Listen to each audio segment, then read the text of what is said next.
The Galactic Council chamber fell silent as Ambassador stepped forward to address the assembly.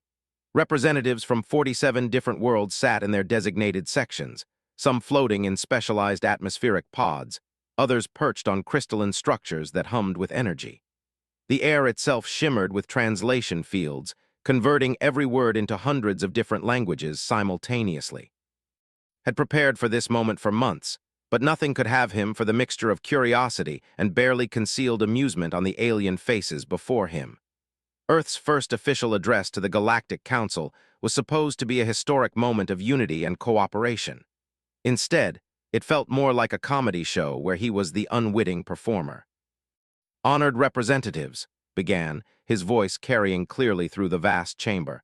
"I stand before you today representing the people of Earth, seeking membership in this great alliance of civilizations." A ripple of what could only be described as polite laughter swept through the assembly. The sound was alien yet unmistakable, the universal expression of beings who found something amusing. Maintained his composure, though his jaw tightened almost imperceptibly. High Counselor of the Empire rose from his floating platform. His features gleamed under the chamber's artificial lighting, compound eyes reflecting thousands of tiny images of the human ambassador. When he spoke, his voice carried the authority of someone accustomed to being obeyed without question. "Ambassador's words dripped with condescension. We appreciate Earth's enthusiasm to join our ranks. However, the Council has reviewed your planet's military capabilities, technological advancement, and strategic value." He paused, letting the silence stretch uncomfortably long. "We find them wanting." More laughter rippled through the chamber, though this time it was less polite and more openly mocking. Felt heat rise in his cheeks but forced himself to remain calm. This was exactly what his briefings had prepared him for, though experiencing it firsthand was far more humiliating than any simulation. "Perhaps," interrupted Counselor Ra, her serpentine form coiling elegantly around her speaking platform, "the good ambassador could enlighten us about Earth's most formidable military force.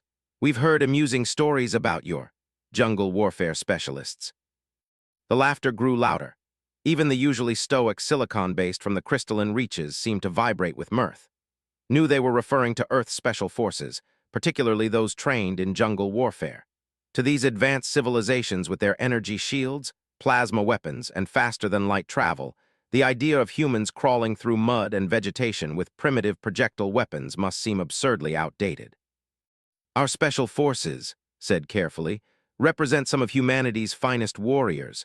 They are trained to operate in the most challenging environments our world has to offer." "Challenging?" Compound eyes seemed to sparkle with amusement. "Ambassador, our youngest cadets train in the methane storms of Prime, where the atmospheric pressure would crush your strongest warriors instantly.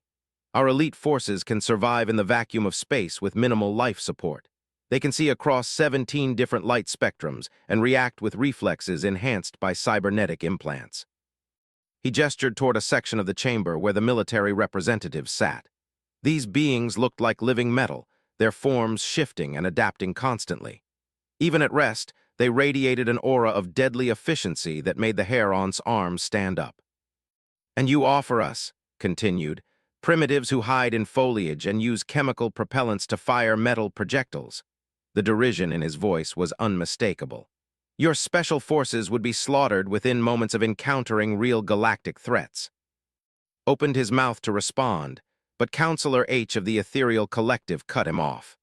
Her form was barely visible, more energy than matter, but her voice resonated with ancient wisdom and barely concealed contempt. "We have observed your species for some time, Ambassador. Your people fight among themselves constantly, destroying your own environment and squandering your limited resources on conflicts that span mere portions of a single continent. You speak of jungle warfare as if navigating your own planet's vegetation represents some great military achievement." The chamber erupted in what could only interpret as alien applause, a cacophony of clicks, whistles, harmonic vibrations, and electromagnetic pulses that served the same purpose across dozens of species. He stood there, representing all of humanity, while the most advanced civilizations in the galaxy expressed their collective opinion that Earth was a backwater world populated by primitive savages. "Your planet's greatest predator," added the representative, a creature that looked like a cross between a praying mantis and a dragon, weighs perhaps 800 pounds at most. Our hunting beasts can level city blocks and survive direct hits from fusion weapons. Your soldiers train to avoid creatures that our children keep as pets. More laughter, felt his diplomatic facade beginning to crack. These beings had technologies that seemed like magic to human science. They could manipulate gravity, bend space-time, and create matter from pure energy. From their perspective, Earth's military might was probably about as threatening as stone axes and wooden spears. But something in their dismissive attitude triggered a memory from his own military service. He'd served briefly with a reconnaissance unit before joining the diplomatic corps, and he remembered something his old sergeant used to say. "It's not about the weapon, it's about the warrior holding it." "Honored counselors," said, his voice cutting through the diminishing laughter, "I notice that for all your advanced technology and superior abilities, you still maintain military forces. You still train soldiers and prepare for combat. Why is that if technology alone determines military superiority?" The question caused an immediate shift in the chamber's atmosphere. The laughter died away, replaced by a tense silence that seemed to stretch on forever. Had clearly touched on something the council preferred not to discuss. High Counselor's compound eyes narrowed. "There are threats in the galaxy that require military response. The Devourer swarms, the Shadow Fleet, entities that conventional weapons cannot always address effectively." "And how effective have your conventional forces been against these threats?" Pressed, sensing an opportunity. The silence stretched even longer. Could see representatives exchanging glances, or whatever passed for glances among species with compound eyes, energy fields for heads, or sensory organs he couldn't even identify. Finally, Counselor Ross spoke, her voice lacking its earlier amusement. "The Shadow Fleet has claimed 17 worlds in the past standard year," she admitted reluctantly. "The Devourer swarms continue to expand their territory despite our best efforts to contain them. We've lost entire battle groups to threats that seem to adapt to our tactics faster than we can develop new ones." Nodded slowly, beginning to understand. These advanced civilizations, for all their technology and superiority, were fighting enemies that could match their weapons and counter their strategies. They were locked in a high-tech arms race where the enemy was always one step ahead. "Perhaps," said carefully, "you've been approaching these problems from the wrong angle. Perhaps what you need isn't more advanced technology, but a different perspective entirely. What could a primitive species possibly offer that we cannot provide ourselves?" His voice carried a warning that was treading on dangerous ground. "Unpredictability," replied simply. "Innovation born of necessity rather than technological superiority. The ability to adapt and overcome using limited resources and creative thinking." The chamber erupted in fresh laughter, but this time detected an undercurrent of uncertainty. Some of the representatives weren't laughing quite as loudly as before. "You seriously suggest," said the Crystalline Reach's representative, her voice like singing crystal, "that primitive jungle fighters could succeed where our most advanced military forces have failed?" Smiled, and for the first time since entering the chamber, he felt truly confident. "I'm not suggesting anything, Counselor. I'm stating a fact that any military historian will confirm. Throughout the galaxy's history, the most technologically advanced force doesn't always win. Sometimes, the victory goes to the force that can adapt fastest, think creatively, and use terrain to their advantage." "Ridiculous," snorted the representative. "Your planet lacks any significant threats. Your predators are laughably weak, your environment is hospitable to life, and your warfare consists mainly of organized armies meeting in open battle. What could such a sheltered species possibly understand about real combat?" Smile widened. "Counselor, respectfully, you clearly haven't studied Earth's military history very carefully. Our most effective warriors aren't those who fight in organized armies on open battlefields. They're the ones who learn to survive and fight in environments that would kill most living beings within hours." He gestured toward the main display screen in the chamber. "With your permission, I'd like to show you something about Earth's jungles and the humans who learn to call them home." The display flickered to life, showing images of Earth's most hostile environments. Rainforests where visibility dropped to mere feet, where every plant, insect, and animal seemed designed to kill unwary travelers. Swamps where the water itself was deadly, where disease-carrying parasites made every breath a potential death sentence. Mountain jungles where the altitude alone would incapacitate most Earth-born humans, let alone alien visitors. These environments, continued, have shaped our special forces for generations, not through technology but through pure survival instinct and adaptive thinking. They learn to become one with landscapes that actively try to kill them. The laughter had stopped completely now. Several representatives were leaning forward, studying the images with what appeared to be genuine interest rather than amusement. They learn to move without sound through terrain that amplifies every footstep. They learn to become invisible in environments where advanced sensors would be useless within minutes. They learn to survive for weeks with minimal supplies in conditions that would challenge your most sophisticated life support systems. Paused, letting his words sink in. Most importantly, they learn to think like their environment.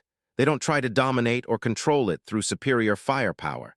They become part of it, use it, make it their ally against enemies who rely entirely on technological advantages. High Counselor's compound eyes had stopped sparkling with amusement. You speak as if these primitive tactics could somehow overcome energy shields, plasma weapons, and faster-than-light communication systems. Can they? Asked simply. Have your energy shields proven effective against enemies that don't use energy weapons? Have your plasma weapons been useful against foes that don't present conventional targets? Has your faster-than-light communication helped when your enemies don't fight according to predictable patterns? The silence that followed was deafening. Could see the truth written across dozens of alien faces. Their advanced technology had indeed proven inadequate against unconventional threats. The Shadow Fleet, whispered Counselor H, her energy form flickering with what might have been uncertainty. They don't fight like any known military doctrine. They appear without warning, strike with impossible coordination, then vanish before our forces can respond effectively. The Devourer swarms, added Ra reluctantly, seem to anticipate our battle plans. No matter how we adapt our tactics, they're always one step ahead. It's as if they can think like us, but we can't think like them. Nodded, exactly. You're fighting enemies who use your own technological sophistication against you. They expect you to rely on sensors, so they jam them. They expect you to use energy weapons, so they develop countermeasures. They expect you to follow logical military doctrine, so they do the unexpected. He gestured again toward the display, which now showed images of human special forces in action. Figures that seemed to melt into jungle environments, becoming indistinguishable from the foliage around them. Warriors who could track enemies through terrain that looked identical in every direction, who could set traps using nothing but local materials, who could turn the environment itself into a weapon. Our jungle fighters don't rely on technology that can be jammed, countered, or predicted. They rely on skills that have been refined over thousands of years of evolution and training. Skills that your enemies wouldn't expect because they're not based on logical technological progression. The chamber remained silent for a long moment, could see the wheels turning in alien minds that were processing possibilities they'd never considered before. Finally spoke, his voice stripped of its earlier condescension. Assuming, for the sake of argument, that your primitive tactics might have some merit against unconventional threats, how would you propose to implement such strategies? Our forces are trained for technological warfare. They rely on sensors, energy shields, advanced communications, and precision targeting systems. Smiled, that's exactly the problem, Counselor. Your forces are trained to fight like your forces. They think like you think, react like you react, use the same logical processes that make your civilizations so advanced. But what happens when you need soldiers who can think like something else entirely? Something else? Ra's serpentine form coiled more tightly around her platform. Something primitive, something unpredictable, something that doesn't follow the rules of advanced galactic warfare. Paused for effect. Something human. The silence stretched even longer this time. Could feel the shift in the chamber's atmosphere, the slow transition from amused dismissal to grudging consideration. These beings were beginning to realize that their technological superiority might actually be a liability against enemies who didn't play by technological rules. You're suggesting, said the Crystalline Reach's representative slowly, that we allow primitive Earth soldiers to train our forces in these unconventional tactics.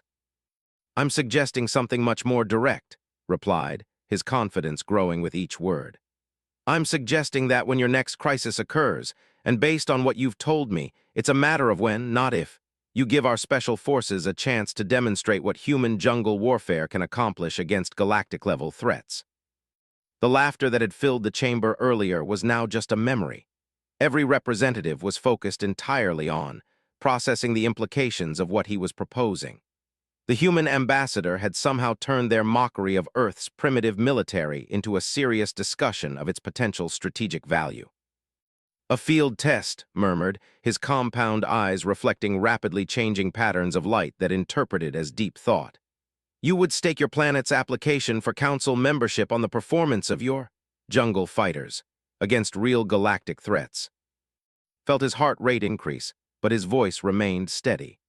"I would stake humanity's reputation on the certainty that when your enemies encounter Earth's special forces for the first time, they'll face something they've never seen before and have no idea how to counter." "And if your primitive warriors fail?" asked H, her energy form pulsing with what might have been concern or anticipation. Smile became absolutely confident. "Then you'll have lost nothing more than you're already losing to these threats, but if they succeed..." He let the implication hang in the air. "If they succeed," finished Ra slowly, "it would prove that technological superiority isn't the only path to military effectiveness. It would prove that sometimes the most advanced solution is to go back to the most basic principles of warfare," corrected gently. "Adaptation, survival, using your environment as a weapon, becoming something your enemy doesn't understand and can't predict." The chamber fell into contemplative silence. Could see the representatives considering his proposal, weighing the potential benefits against the risk of trusting primitive humans with galactic-level security issues. He'd pushed them as far as he could. Now it was up to them to decide whether Earth's application would be taken seriously or dismissed entirely. Finally, High Counselor spoke, his voice carrying the weight of a decision that would affect the entire galaxy. "Ambassador, the Council will consider your proposal. However, we cannot approve a full field test based solely on theoretical discussions. If Earth's special forces are truly as effective as you claim, they should be able to demonstrate their capabilities under controlled conditions first." Felt a surge of hope mixed with apprehension. "What did you have in mind, Counselor?" His compound eyes seemed to glitter with renewed interest. "There is a training facility on the moon of Secondary where we test our most elite forces against simulated galactic threats. The environment is challenging. Most species require significant life support modifications to operate there effectively. The survival rate for initial testing is approximately 60%. "And you want our special forces to train there?" asked, though he already knew the answer. "We want them to succeed where our best forces have struggled," replied bluntly. "If your primitive jungle fighters can adapt to an alien environment and outperform warriors with centuries of advanced training and technological enhancement, then perhaps there is merit to your claims." Felt the weight of humanity's future pressing down on his shoulders. Everything Earth had worked toward, their entire application for Council membership, now depended on a small group of Special Forces soldiers proving themselves against the galaxy's most elite warriors in an environment designed to kill them. "How soon can your forces be ready for testing?" asked Ra. Straightened his shoulders and looked out across the assembly of alien representatives who had spent the day laughing at humanity's primitive military capabilities. "Our special forces are always ready, Counselor. The question isn't when they can be prepared. It's whether you're ready to see what happens when Earth's finest warriors stop holding back." The chamber fell silent once again, but this time the silence felt different. The amusement was gone, replaced by a tension that could feel in the air itself. Earth's special forces were about to face the ultimate test, and the entire galaxy would be watching to see if humanity's greatest warriors could prove that sometimes the most primitive approach was exactly what the most advanced civilizations needed. The transport ship Harmony's Edge shuddered as it dropped out of faster-than-light travel, the familiar sensation of reality reasserting itself, making several stomachs lurch in protest. Sergeant First Class Maria Santos pressed her face against the small porthole and got her first look at their destination. Secondary, a moon that looked like someone had taken a perfectly good planet and set it on fire. "Jesus," muttered Corporal James Mitchell from the seat beside her. "That place looks like hell's ugly cousin." Santos couldn't argue with his assessment.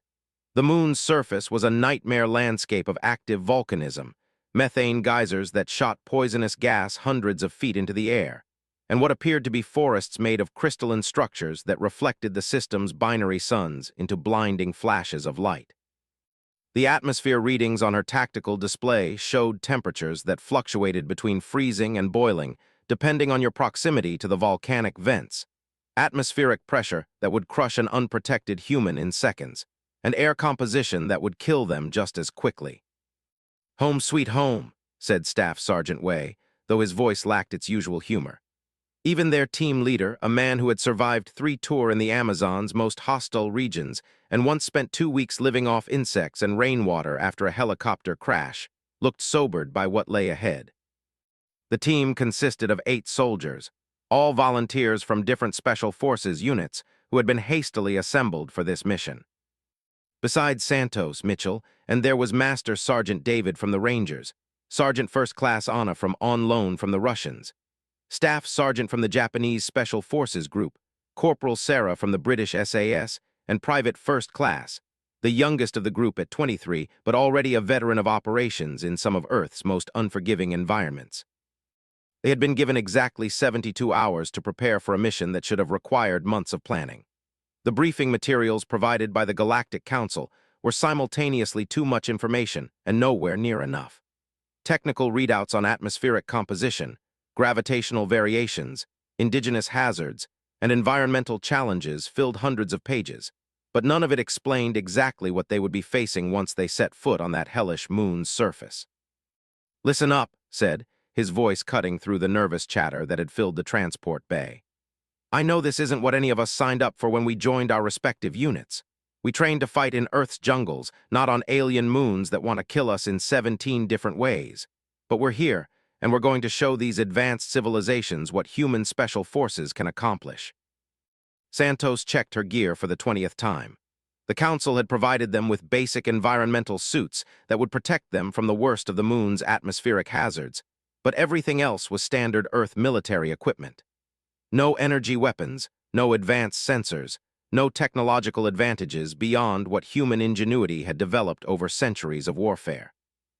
They carried assault rifles with conventional ammunition, basic radio equipment that might not even function properly in the moon's electromagnetic field, and survival gear designed for Earth environments. "Remember," continued, "we're not just representing our individual units or countries. We're representing the entire human species. Every move we make, every decision we take, is being monitored and evaluated by beings who think we're primitive savages playing at being soldiers." The ship's intercom crackled to life, filled with the translator's mechanical interpretation of an alien voice. "Human soldiers, prepare for orbital insertion. You will be transported to Training Facility Designation Gamma 7, where you will meet your evaluators and receive final mission parameters. Atmospheric and gravitational conditions will be Earth standard within the facility's environmental shields." Santos felt a mixture of relief and disappointment. Relief that they wouldn't immediately be thrown into an environment that would kill them, disappointment that their first impression wouldn't be of humans adapting instantly to impossible conditions. Still, she understood the logic.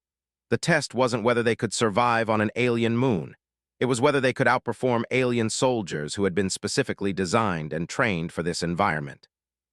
The landing was rough enough to rattle their teeth, the pilot clearly unfamiliar with atmospheric conditions that included gravity fields fluctuating based on the moon's volcanic activity. When the transport bay doors finally opened, Santos got her first taste of air that had been filtered through alien technology.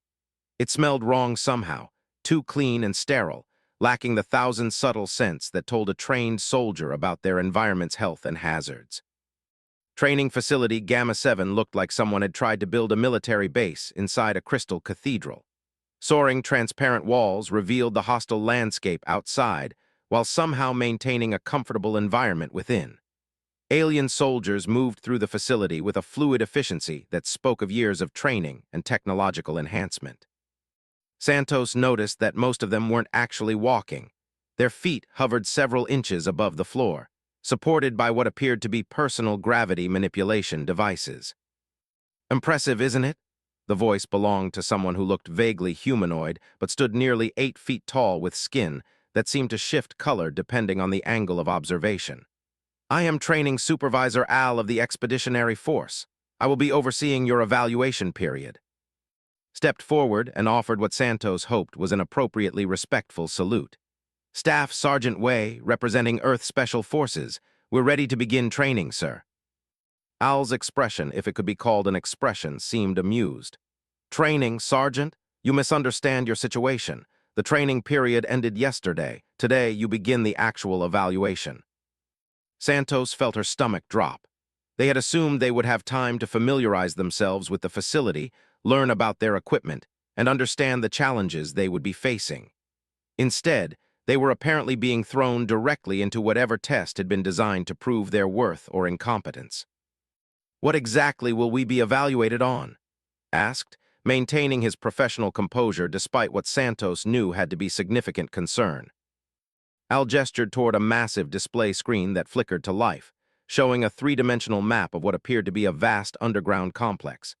"The evaluation consists of 3 phases. First, you must navigate the adaptation maze, a series of chambers that recreate the environmental conditions found on worlds where our forces have suffered significant casualties.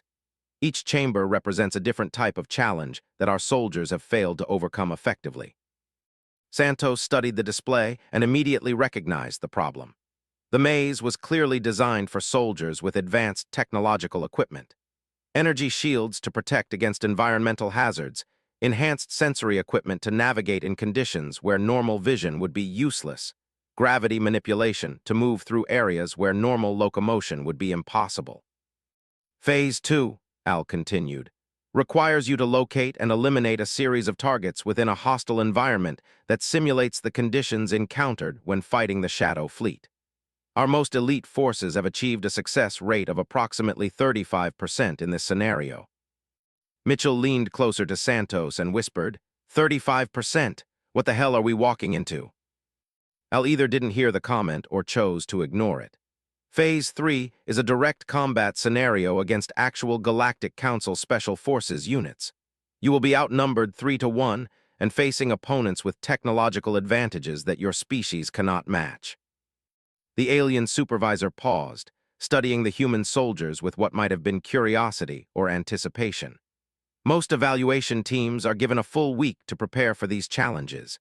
You have been allotted 4 hours to familiarize yourselves with the facility layout and equipment storage areas." Santos exchanged glances with her teammates. 4 hours to prepare for challenges that regularly defeated the galaxy's most advanced soldiers, using equipment that their enemies had never encountered before. It should have been impossible. "Sir," said carefully, "are there any restrictions on the tactics or equipment we can use during the evaluation?" "None whatsoever," Al replied. "You may use any approach you consider effective. In fact, we encourage creative solutions. Our standard tactical doctrines have proven inadequate against the threats these scenarios represent." Santos caught the hint of frustration in the alien's voice. These advanced civilizations, for all their technological superiority, were struggling with enemies that didn't fight according to predictable patterns. They were hoping that humanity's primitive approach might somehow provide insights that their sophisticated military science had missed. "One final note," Al added, his tone becoming more serious. "These scenarios are not simulations. The environmental hazards are real and potentially lethal. The Shadow Fleet recreation uses actual captured technology that has killed seasoned warriors. The combat phase involves live weapons and actual injury potential. Do you wish to proceed?" "Didn't hesitate. We're ready, sir." Al's color-shifting skin seemed to brighten with what Santos interpreted as approval. "Excellent. You have 4 hours to prepare. Use them wisely." As the alien supervisor departed, the human team gathered in a tight circle to discuss their approach. Santos could see the mixture of determination and apprehension on every face, but no one suggested backing down. "All right," said quietly, "let's assess our situation. We're about to face challenges that defeat 70% of the galaxy's most advanced soldiers, using equipment they've never seen before, with tactics they don't understand. Anyone else think this sounds like exactly the kind of impossible mission we train for?" The youngest team member grinned nervously. "Sarge, I've been in jungle warfare exercises where the survival rate was lower than 35%. At least here we know what we're getting into." "Do we, though?" asked, her Russian accent adding gravity to the question. We know the basic scenarios, but we don't know how these alien enemies fight, what their weapons can do, or how their technology will interact with ours. Who had been studying the facility layout on her tablet, looked up with a thoughtful expression. Maybe that's actually an advantage. These galactic soldiers have been fighting these enemies for years. They know exactly what to expect, which means they also know exactly what tactics don't work. But we don't have any preconceptions about the right or wrong way to approach these challenges. Santos nodded, beginning to see the opportunity hidden within the overwhelming disadvantage. She's right. Every previous evaluation team has probably tried to beat these scenarios using advanced tactics and superior technology. What if the solution isn't to fight smarter, but to fight differently? Different how? Asked. Santos smiled, feeling the familiar rush of adrenaline that came with planning an operation in hostile territory. Different like humans. Different like soldiers who learn to fight in environments that actively try to kill them, using whatever tools they can find or improvise. Who had been silent during most of the discussion, suddenly spoke up. You know what this reminds me of? The stories my grandfather used to tell about the Pacific Theater in World War II. American soldiers fighting Japanese forces who knew the jungle better than anyone, using tactics that no military manual had ever covered. Except this time, Mitchell added with growing excitement, we're the ones who know the jungle better than anyone. Looked around the circle of faces, seeing the same realization dawning on each team member. They weren't being asked to prove that humans could match galactic military technology. They were being asked to prove that sometimes the most primitive approach was exactly what the most advanced civilizations needed. All right, said, his voice carrying the confidence that had made him a natural leader among Special Forces soldiers. We've got 4 hours to figure out how to turn our technological disadvantages into tactical advantages. Let's get to work. Santos felt the familiar transformation that occurred when a group of individual soldiers became a team with a mission. The apprehension was still there, but it was now mixed with something much more dangerous. The quiet confidence of Special Forces operators who had been challenged to do something impossible and were beginning to believe they actually could. They had 4 hours to prepare for challenges that regularly defeated the galaxy's most elite warriors. It wasn't nearly enough time, but as Santos had learned in a dozen different jungles across Earth, Special Forces soldiers had a talent for making the impossible look routine. The evaluation was about to begin, and the galaxy was going to discover what happened when human creativity met alien overconfidence. In an environment where adaptability mattered more than technology, the adaptation maze entrance looked like the mouth of a mechanical beast designed by someone with a particularly twisted imagination. Energy fields crackled along the walls, and Santos could hear the distant sound of machinery that seemed to growl and hiss with malevolent intelligence.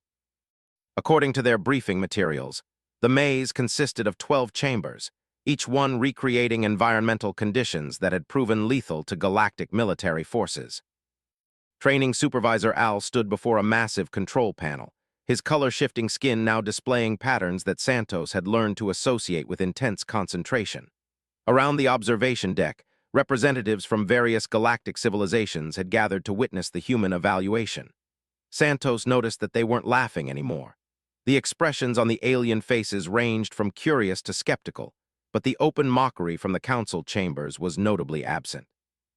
Phase 1 will test your ability to adapt to hostile environments without relying on advanced technological solutions, Al announced, his voice carrying through the facility's communication system.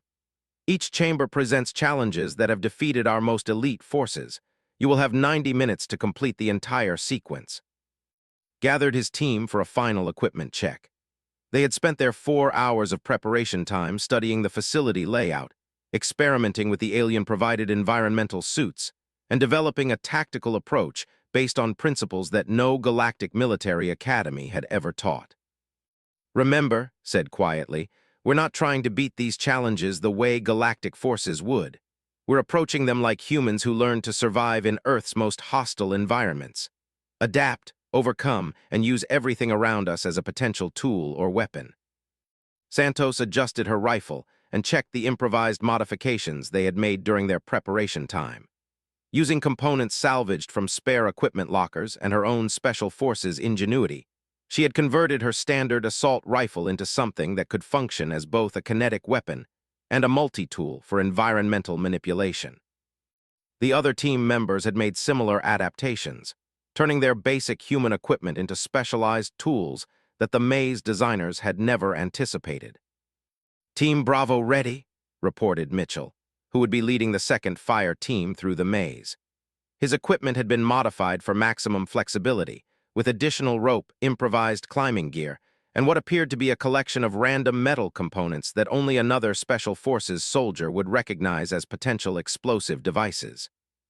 The first chamber door irised open with a hiss of escaping atmosphere, revealing an environment that immediately assaulted their senses. The temperature readings on Santos's suit display showed conditions that fluctuated rapidly between extremes that would kill an unprotected human within seconds. Visibility was reduced to mere feet by a combination of toxic vapor and electromagnetic interference that made their heads-up displays flicker and distort. "Standard galactic approach would be to rely on environmental suits and advanced sensors," said into his radio, though the signal was already degrading due to the chamber's interference. "Instead, we navigate like we would in Earth's worst weather conditions." Santos stepped into the chamber and immediately felt the hostile environment trying to kill her through her suit's inadequate protection. The alien-provided gear was designed for beings with different physiologies and different approaches to environmental survival. Instead of fighting the equipment's limitations, she began adapting her movement and tactics to work within them. The chamber floor was covered with what appeared to be a crystalline substance that shifted between liquid and solid states unpredictably. Galactic forces would have used gravity manipulation or energy fields to traverse the surface safely. Santos pulled out a length of rope and began testing the surface's consistency, using techniques she had learned for crossing unstable terrain in Earth swamplands. "Surface integrity varies in a pattern," she reported to the team. "Solid patches last approximately 30 seconds before transitioning. We can cross if we move fast and stay light on our feet." "Like crossing a frozen river during spring thaw," added, who immediately understood the reference. "Stay moving, don't trust any single foothold for long, and always have an exit strategy." The team moved across the unstable surface with a fluid grace that would have been impossible for soldiers trained to rely on technological solutions. They used their rope as a safety line, tested each step before committing their full weight, and maintained constant movement to avoid being caught in the surface's transitional phases.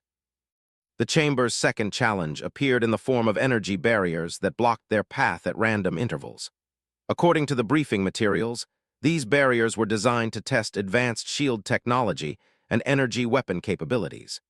Most evaluation teams attempted to overcome the barriers through direct technological confrontation.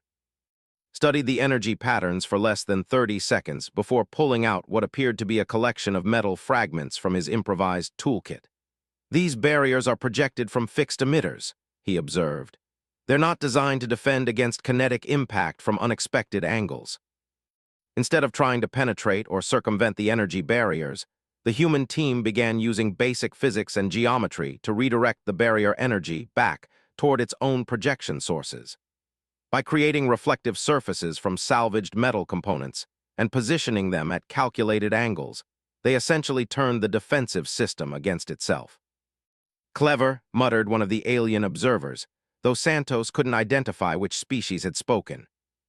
The third challenge in the first chamber involved atmospheric hazards that would overwhelm most life support systems within minutes. Toxic gases, corrosive vapors, and electromagnetic pulses designed to disable advanced equipment created an environment that should have been lethal to any organic life form. Pulled out a device that looked like it had been assembled from spare parts and random electronics. During their preparation time, she had created a crude but effective atmospheric analysis tool using components from their basic equipment. Instead of relying on the advanced sensors that the environment was designed to defeat, she was using principles of chemistry and physics that predated galactic civilization. "Atmospheric composition follows predictable cycles," she reported. "Toxic concentration peaks every 4 minutes, then drops to manageable levels for approximately 90 seconds. If we time our movement correctly and use basic respiratory protection, we can navigate without depending on full environmental suits." The human team began moving through the toxic atmosphere like Special Forces soldiers, crossing a chemical weapons testing ground. They used wet cloth as improvised gas masks, timed their breathing to minimize exposure during toxic peaks, and moved with the economical efficiency of soldiers who understood that survival often depended on making simple solutions work perfectly rather than hoping complex technology wouldn't fail. Chamber 2 presented them with gravitational anomalies that shifted unpredictably, creating areas of crushing pressure alternating with zones of near weightlessness. Galactic forces typically used personal gravity manipulation devices to maintain stability in such environments. The youngest team member studied the gravitational patterns for several minutes before grinning with the confidence of someone who had just solved a puzzle. "It's like navigating white water rapids," he said. "The gravity fields follow fluid dynamics. If we read the environment correctly, we can use the anomalies to help us move faster instead of fighting them." Santos watched in fascination as began to demonstrate techniques that were part rock climbing, part freefall navigation, and part pure instinct. He was treating the shifting gravity fields like a three-dimensional river, using momentum and timing to flow through the gravitational currents rather than resisting them. "How is he doing that?" asked one of the alien observers, voice filled with genuine confusion. "He's surfing," replied another human voice, though Santos couldn't identify which team member had spoken. By Chamber 3, the alien observers had stopped discussing the human team's performance in terms of primitive tactics and started analyzing their approach as a completely different military philosophy. Santos could hear fragments of conversation through the facility's communication system as various species debated the implications of what they were witnessing. "They're not trying to overcome the environmental challenges," observed what sounded like a Crystalline Reach's representative. "They're incorporating the hostile conditions into their tactical planning. It's as if they consider the environment itself to be a weapon," added another voice. "They're using the maze's defensive systems against the maze itself." Chamber 4 introduced them to what the briefing materials described as adaptive hostile terrain surfaces and structures that adjusted their properties based on the equipment and tactics used against them. The more advanced the approach taken by evaluation teams, the more dangerous the terrain became.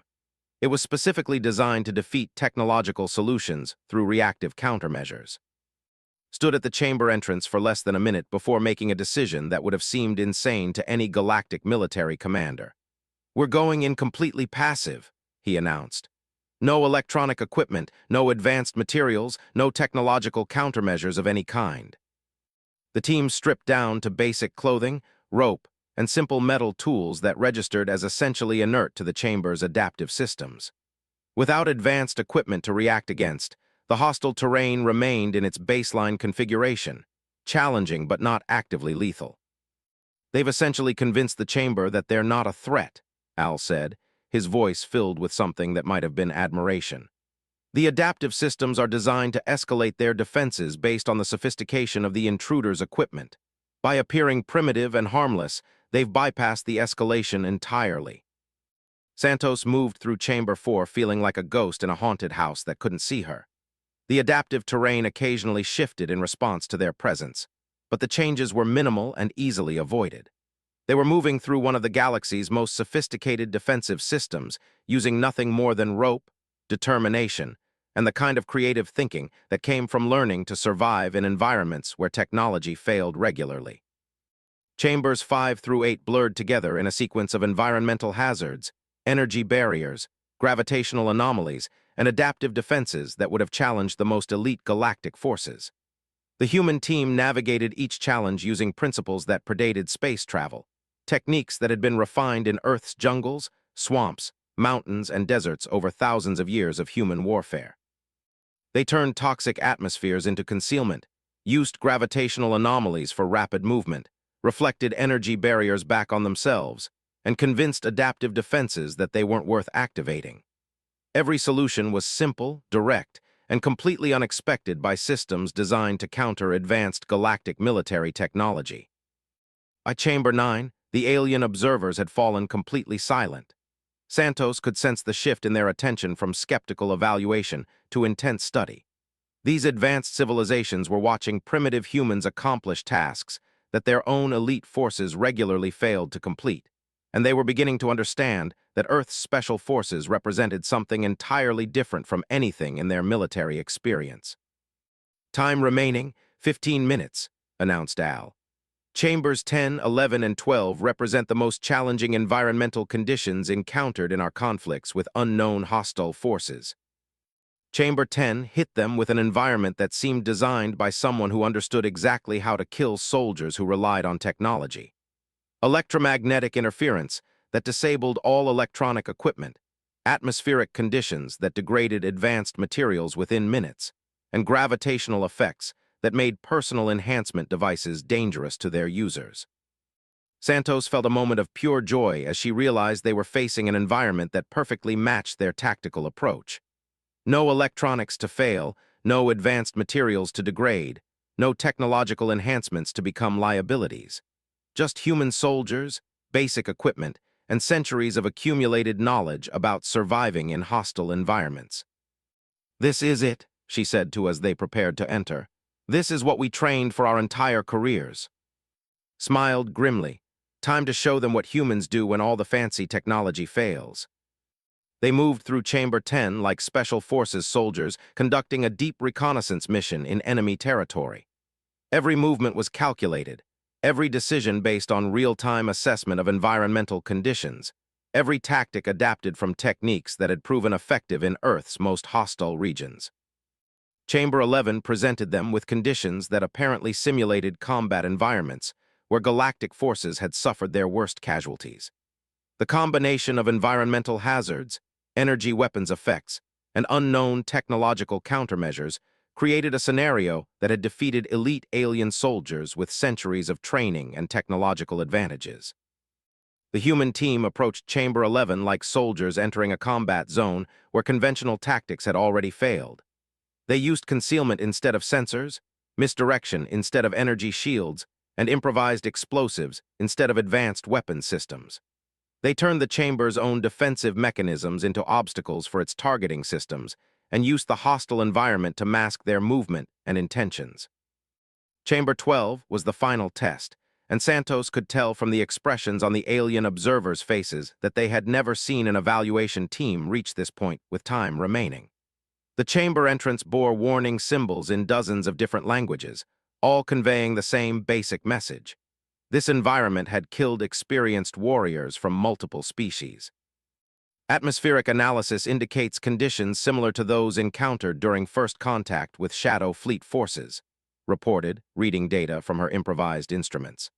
High probability of equipment failure, extremely limited visibility, and gravitational anomalies consistent with exotic matter manipulation. Santos checked her watch. They had 7 minutes to complete the maze, and Chamber 12 looked like it had been designed to take longer than that just to enter safely. But as she studied the challenge before them, she realized that they had been approaching every chamber with the same basic principle: work with the environment instead of fighting it. "What if we don't try to overcome this chamber at all?" she suggested. "What if we just pass through it?" Looked at her with the expression of someone who had just heard a crazy idea that might actually work. "Explain." "Every chamber has been designed to test specific capabilities against specific challenges," Santos said, thinking out loud. "But what if the real test isn't whether we can beat each challenge individually? What if it's whether we can recognize when the best solution is to avoid the fight entirely?" The team moved to the chamber entrance and spent precious seconds studying the environmental conditions. The hostile atmosphere, gravitational anomalies, and exotic energy effects created a scenario that would challenge even the most advanced galactic technology. But they also created a pattern that a trained observer could use to predict safe passage routes. "There," said, pointing to what appeared to be a completely random path through the chamber. "The gravitational anomalies create a stable corridor every few minutes. If we time it right, we can cross the entire chamber during the window when the environment is least hostile." They waited, watching the patterns, calculating timing, and preparing for a sprint through one of the galaxy's most dangerous simulated combat environments. When the moment came, they moved like a special forces unit conducting a high-speed insertion into hostile territory. Fast, coordinated, and completely committed to reaching their objective regardless of the risks. 90 seconds later, they stood at the maze exit, breathing heavily but intact. Behind them, 12 chambers that had defeated countless galactic military units lay conquered by 8 humans with basic equipment, and the kind of tactical flexibility that could only come from learning to fight in environments where technology was a liability instead of an advantage. The observation deck was completely silent. Santos looked up at the alien representatives and saw expressions that ranged from shock to something that might have been respect. Training supervisor Al was studying his instruments with the concentration of someone trying to understand how the laws of physics had apparently been suspended. Time elapsed, he announced finally, 43 minutes, 17 seconds, maze completion with 0 casualties and no significant equipment damage. He paused, studying the human team with an expression that Santos couldn't interpret. This represents the fastest completion time recorded for any evaluation team from any species. Santos felt a surge of satisfaction mixed with anticipation. They had proven that human special forces could adapt to challenges that defeated the galaxy's most advanced soldiers. But this was only Phase 1 of their evaluation. Phase 2 would test their ability to locate and eliminate targets under conditions that simulated combat with the Shadow Fleet. According to their briefing materials, the success rate for this scenario was 35%, and most failures resulted in casualties. Santos checked her equipment and looked around at her teammates. They had just accomplished something that galactic military commanders had considered impossible. Now they had to prove that human jungle warfare tactics could be effective against enemies that the most advanced civilizations in the galaxy couldn't defeat. The real test was about to begin. The Phase 2 briefing chamber felt different from the maze preparation area. Where the earlier space had carried an atmosphere of clinical evaluation, this room hummed with an undercurrent of genuine concern. Training supervisor Al's color-shifting skin displayed patterns that Santos had learned to associate with anxiety, and the alien observers spoke in hushed tones that suggested they were discussing something far more serious than a simple training exercise. Phase 2 represents our most challenging evaluation scenario, Al began, his voice carrying a gravity that hadn't been present during their earlier briefings. You will be operating in a recreation of conditions encountered during actual combat with Shadow Fleet forces. The environment you're entering has been constructed using captured enemy technology and authentic atmospheric data from engagement zones. Santos studied the tactical display screen that showed their target area, a facility that looked like it had been designed by someone who understood exactly how to create the most psychologically disturbing architecture possible. Impossible geometries twisted through spaces that seemed to violate basic laws of physics, corridors that led in directions that shouldn't exist, and lighting that cast shadows in patterns that made her eyes ache just looking at them. The Shadow Fleet appears to utilize some form of exotic matter manipulation that affects both space-time geometry and quantum probability fields, Al continued. Standard sensors become unreliable within their operational areas. Energy weapons frequently malfunction or produce unexpected results. Even basic navigation becomes extremely difficult due to spatial distortions that affect both organic perception and artificial guidance systems. Raised his hand. Sir, what exactly are we expected to accomplish in this environment? Al's skin patterns shifted to what Santos had learned to recognize as reluctant admission. Intelligence reports suggest that Shadow Fleet forces utilize mobile command nodes that coordinate their tactical operations. These nodes appear as geometric structures approximately 3 meters in height, composed of materials that do not correspond to any known elements in galactic databases. The display screen flickered, showing images of objects that hurt to look at directly. They seemed to exist in more dimensions than human eyes could process, creating visual artifacts that made Santos feel slightly nauseous. The structures appeared to shift and change even in static photographs, as if they were too complex for conventional imaging systems to capture accurately. Your mission is to locate and neutralize 3 command nodes hidden within the facility, Al explained.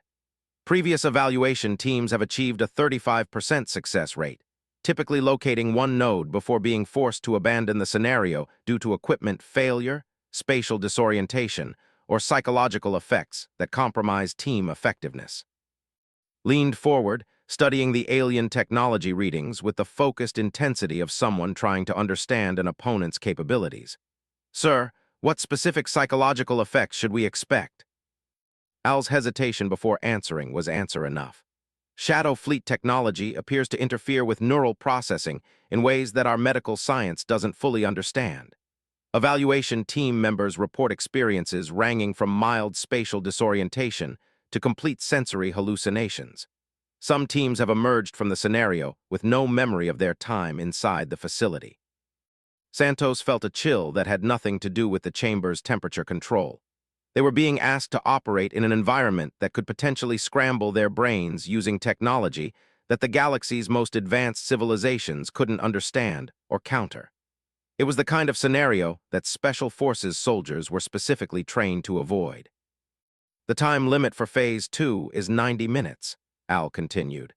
Teams that remain in the facility longer than that begin to show signs of permanent neurological damage. Most evaluation teams request extraction within 60 minutes. Spoke up from his position near the equipment lockers. Are there any restrictions on the equipment or tactics we can use during this phase? None whatsoever, Al replied. Previous teams have attempted solutions ranging from advanced AI-assisted navigation to exotic matter shields designed specifically to counter Shadow fleet technology. All have proven inadequate. Santos exchanged glances with her teammates, seeing the same realization in their eyes that she felt in her gut. Every previous evaluation team had approached this scenario like a technological problem requiring a technological solution. They had tried to match advanced alien technology with even more advanced galactic military science, and they had failed consistently. Sir, said carefully, has any evaluation team ever attempted a completely non-technological approach to this scenario? Al's skin patterns displayed what Santos was beginning to recognize as confusion. Non-technological? Sergeant, I don't understand what you mean. How would you locate hidden command nodes without sensors? How would you navigate spatial distortions without guidance systems? How would you defend against neural interference without protective technology? Santos smiled grimly. The same way human special forces have been locating hidden enemy positions, navigating hostile terrain, and defending against psychological warfare for thousands of years. The alien supervisor studied her with an expression that she couldn't interpret. Please explain. We use our eyes, our ears, our intuition, and our training, Santos replied simply. We learn to read environments, identify patterns, and recognize when something doesn't belong. We navigate by landmarks, dead reckoning, and natural sense of direction. We defend against psychological attacks by maintaining team cohesion and relying on each other instead of technology that can be compromised. You're suggesting, Al said slowly, that primitive human senses might be more effective against Shadow fleet technology than advanced galactic military science. We're suggesting, corrected, that human senses might be less vulnerable to technological countermeasures designed to defeat advanced galactic military science. The alien observers on the viewing platform had fallen silent again, listening to the conversation with an intensity that suggested they were beginning to understand the implications of the human approach. If Earth's special forces could succeed where advanced galactic forces had failed, it would prove that sometimes the most sophisticated enemy could be defeated by the simplest tactics. We have one additional advantage, added, his young voice carrying a confidence that surprised Santos. We're used to operating in environments that mess with our heads. Explain, requested Al. Gestured toward his teammates. Every one of us has trained in environments designed to cause disorientation, fear, and psychological stress. We've learned to function effectively when our senses are giving us contradictory information, when our equipment fails, and when the environment itself seems to be working against us. The Amazon rainforest at night can be just as disorienting as any alien technology, added. When you can't see 5 feet in any direction, when every sound could be a threat, when the humidity makes your equipment malfunction and insects are trying to eat you alive, you learn to trust your instincts and your teammates instead of relying on technology. Santos nodded, feeling the familiar surge of confidence that came when a Special Forces team realized they were facing a challenge perfectly suited to their unique skills. We've been training for this kind of scenario our entire careers. We just never expected to encounter it on an alien moon. Al's skin patterns shifted through a series of colors that Santos couldn't interpret. You are aware that previous evaluation teams have included some of the galaxy's most elite special operations units. Warriors with centuries of experience. cybernetic enhancements that provide sensory capabilities far beyond organic limitations, and technological support systems that represent the pinnacle of galactic military science. "Yes, sir," replied simply. "And they all failed because they tried to fight the Shadow Fleet using the same type of advanced technology that the Shadow Fleet is specifically designed to counter. We're going to fight them using Stone Age tactics with modern weapons," added Mitchell, grinning with the anticipation of someone who enjoyed impossible challenges. "They'll never see it coming." The preparation time for Phase 2 was shorter than the maze scenario. Only 30 minutes to study facility layouts, equipment options, and tactical approaches. Santos spent most of that time not looking at the technical readouts, but instead sitting quietly with her eyes closed, centering herself mentally for an operation that would require absolute trust in her own senses and abilities. The facility entrance looked like something from a fever dream. The walls seemed to curve in directions that shouldn't exist, and the lighting created shadows that fell upward instead of down. Santos could feel her brain trying to process visual information that didn't conform to normal physics, and she had to consciously force herself to stop analyzing and start adapting. "Radio check," said into his communicator, though Santos could see him standing just 10 feet away. "Copy," she replied, though her voice seemed to echo from directions that made no sense geometrically. "I can hear you, but the sound is coming from behind me even though you're in front of me," reported. "Classic spatial distortion effects." "Good," said, surprising everyone with his reaction. "That means the facility's countermeasures are designed to confuse soldiers who rely on technological communication systems. We'll navigate using hand signals and visual contact instead." They moved into the facility like special forces conducting a reconnaissance mission in hostile territory where normal rules didn't apply. Instead of fighting the spatial distortions, they adapted their movement patterns to work within them. Instead of relying on electronic communication that was being interfered with, they used hand signals and positioning to maintain team coordination. The first command node should have been impossible to locate. According to the briefing materials, it was hidden using technology that rendered it invisible to most sensor systems and created localized reality distortions that made direct observation extremely difficult. Previous evaluation teams had spent hours searching for targets that remained effectively invisible until their time ran out. Santos found it in 12 minutes. "How?" asked, staring at the geometric structure that seemed to exist in more dimensions than should be possible. "It doesn't belong here," Santos replied simply.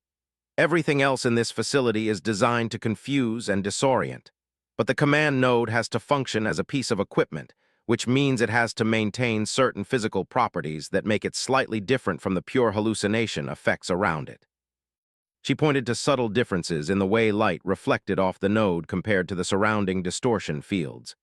"It's casting shadows that follow physics instead of psychology. Once you stop trying to see it with sensors and start looking for things that act like real objects, it becomes obvious." Neutralize the first command node using a combination of conventional explosives and what appeared to be a complete disregard for the reality distortions surrounding it. Instead of trying to understand or counter the exotic technology, he simply treated it like any other enemy equipment that needed to be destroyed. "Target eliminated," he reported. "The structure was a lot more fragile than it looked. Turns out alien super technology still breaks when you hit it with enough conventional explosives." The second command node was hidden deeper in the facility, in an area where the spatial distortions became so severe that previous evaluation teams had been unable to navigate effectively. Santos could see why advanced soldiers with technological enhancements would struggle. Their augmented senses would be receiving contradictory information that their training hadn't prepared them to ignore. But Special Forces soldiers learned early in their careers that sometimes the best way to navigate was to stop trying to make sense of your environment and just follow your instincts. Santos led the team through corridors that seemed to lead in impossible directions by the simple expedient of walking toward wherever felt like the right place to go. "This is insane," muttered Mitchell as they walked through a doorway that appeared to be on the ceiling but felt like it was on the floor. "This is Tuesday," corrected. "I've had jungle warfare exercises that were more disorienting than this." They found the second command node in a chamber that looked like it had been designed by someone who understood geometry, but had decided to ignore it entirely. The node itself was partially phased into what appeared to be a solid wall, creating an effect that made Santos's eyes water just looking at it. Approached the target with the methodical precision of someone who had learned to disarm explosive devices in environments where the slightest mistake meant death. The phasing effect appears to be technological rather than dimensional, she observed. If I can disrupt the phase generator, the entire structure should become vulnerable to conventional attack. She was right. Using techniques that would have been familiar to any explosives expert, she identified the most likely location of the phase generator and placed charges that disabled the exotic technology through simple brute force. The command node into normal three-dimensional space and destroyed it with the same conventional explosives that had proven effective against the first target. 2 down, 1 to go, reported. Time remaining 47 minutes. The third command node was hidden in the facility's deepest section, an area where previous evaluation teams had reported complete equipment failure and severe psychological effects. The briefing materials warned of reality distortions so severe that some soldiers had emerged with permanent mental damage. Santos led her team into the deep facility using navigation techniques that predated electronic instruments by thousands of years. She watched for air currents that indicated hidden passages, listened for acoustic signatures that revealed concealed spaces, and followed subtle environmental cues that her training had taught her to trust even when her conscious mind couldn't explain them. The psychological effects were real and severe. Santos could feel the alien technology pressing against her mind, trying to convince her that the corridors were longer than they appeared, that her teammates were farther away than they actually were, that the mission had already failed and she should give up and call for extraction. But she had learned to deal with psychological warfare in environments where giving up meant death. She focused on immediate tactical objectives, maintained physical contact with her teammates, and relied on the simple but effective mental discipline techniques that Special Forces training had drilled into her until they became automatic responses. The neural interference is trying to convince us that we're lost and alone, she reported to the team.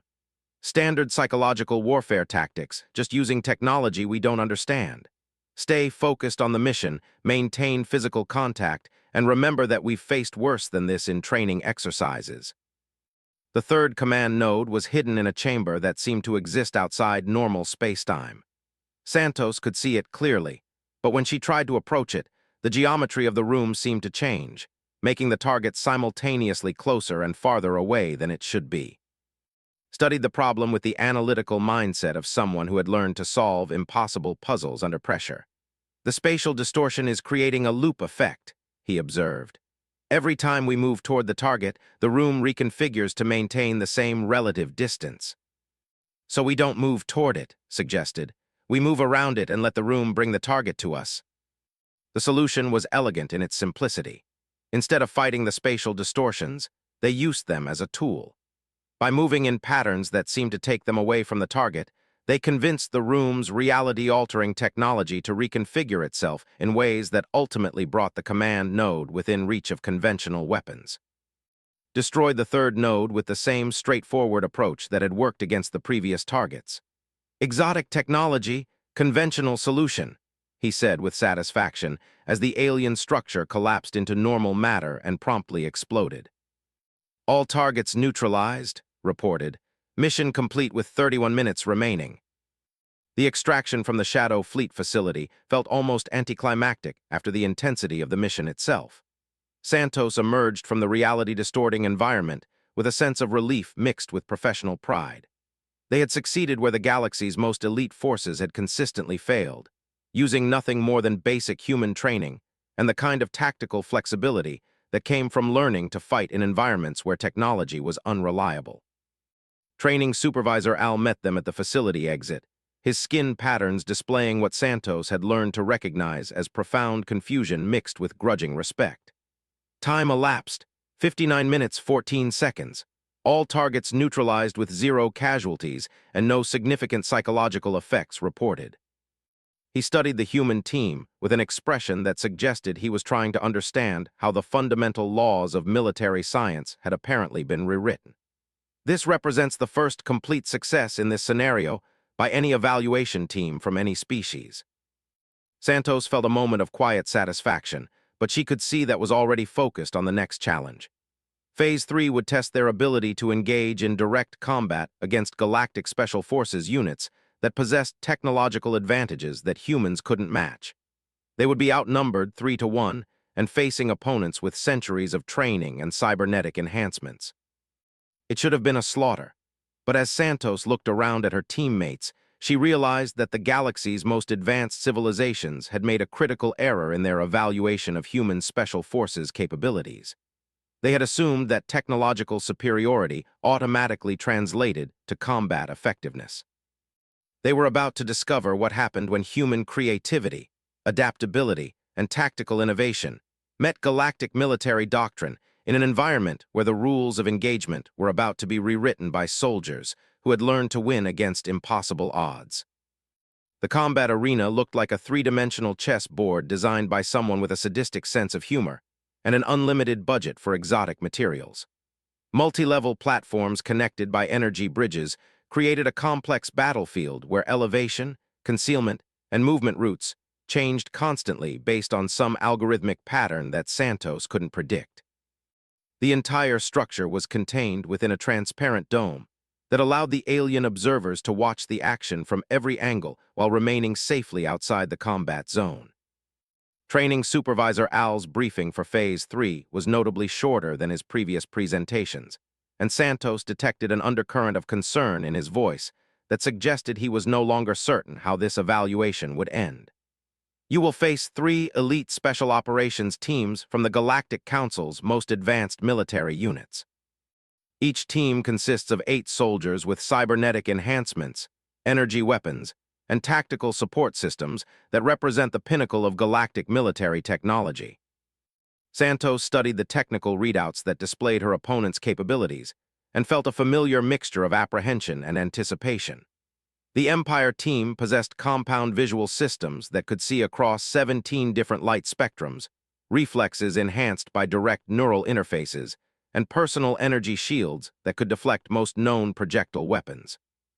The Crystalline Reaches team appeared to be composed of living silicon-based, who could alter their physical composition to become nearly invulnerable to kinetic attacks, while maintaining the ability to phase partially through solid matter.